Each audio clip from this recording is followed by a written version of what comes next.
मी पांडुरंग दिसे चंद्रपूरहून आलो आहे आणि 2 वर्षापूर्वी शास्त्रींचं इथे 1 दिवसाचं नवसेवा शिबिर झालं, त्यावेळेस मी होतो आणि तिथं फीडबॅक घेऊन जवळपास मला वाटते 8-10 दिवसांनी ते ज्यूस काढून प्यायचा खूप प्रयत्न केला.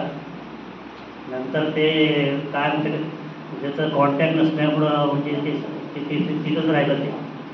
पण थोड्याफार काही बरेचसे चेंजेस केल्या. मी गेल्या 2-3 वर्षापासून चहा घेत नाही. आमच्या घरी चहा 4 वाजता बनतो, मला चहाचं काही आकर्षण नाही आणि त्याच्यात ते आधीच मला त्याचं फीडबॅक होतं, म्हणून मी माझे बाकीचे व्यस्त कार्यक्रम सोडून मला शिबिराला जायचंच आहे असं समजून मी आलो.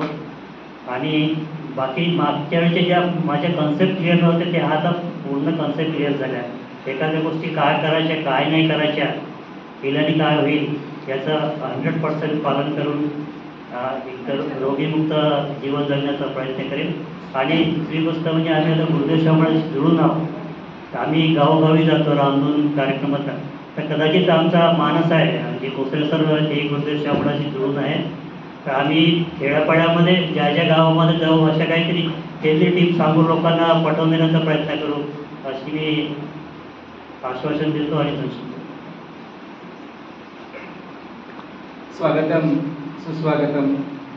आदरणीय गुरुमाऊलीच्या औचित्याने आज या अतिशय ईश्वर कार्याला जुळलेल्या जागतिक दर्जाच्या या ज्ञानपीठाला योगायोगाने मी जुळलो आहे. यासाठी आपणा सर्वांचा मी ऋणी आहे. सरांनी पिशे सरांनी नाव सांग. मी Ashok Kosare junior college principal म्हणून रिटायर झालेलो आहे आणि अखिल भारतीय श्री गुरुदेव सेवा मंडळाचा प्रचारक म्हणून कार्य करतो आहे. गावागावात जातो आहे आणि आम्ही ध्यान प्रार्थना हे इतरांना शिकवण्याचा प्रयत्न करतो आहे. परंतु राजा आणि रंकाला सुद्धा या रोगांनी सोडलेलं नाही, तसंच आमच्याही प्रती आम्ही अनुभवतो आहे. आणि म्हणून कुठेतरी एक आशा निर्माण झालेली आहे की निरोगी स्वास्थ्य पूर्ण जीवन जगावं आणि इतरांच्या वाट्याला त्याची जाणीव करून द्यावी, एवढाच एक हेतू बाळगलेला आहे.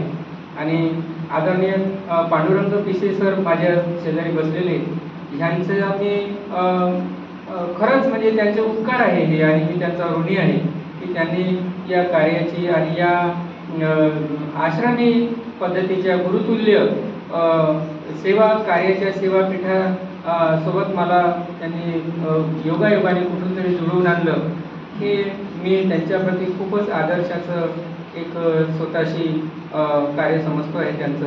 आणि ह्याचा कुठेतरी आमच्या गुरुदेवप्रेमी बांधवांना सर तुमच्या गुरुदेव मंडळात पण ठेवा वन डे, म्हणजे मग त्याचा प्रचार आणि प्रसार करता येईल.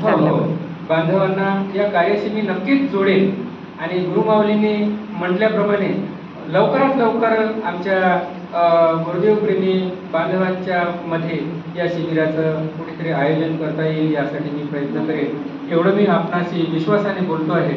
आणि परत पुनश्च एकदा आपणा सर्वांना, आपल्या सर्व कुटुंबप्रेमींना, आपल्या सर्व आप्त परिवारातील सज्जनांना हे कुठेतरी प्राप्त व्हावं आणि त्यांना याची जाणीव व्हावी.